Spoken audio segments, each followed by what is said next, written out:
Với những dòng tủ lạnh này, ngăn đông mềm sẽ có giải nhiệt độ từ -5 cho đến 4 độ C.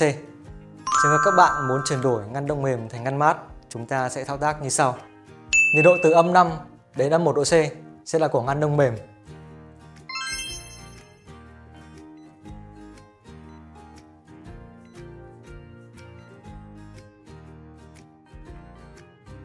Tiếp theo từ 0 đến 4 độ C sẽ phù hợp với ngăn làm mát.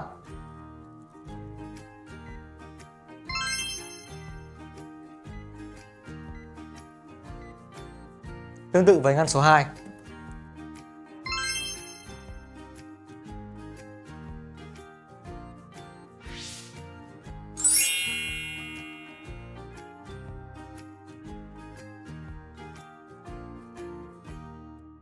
Panasonic.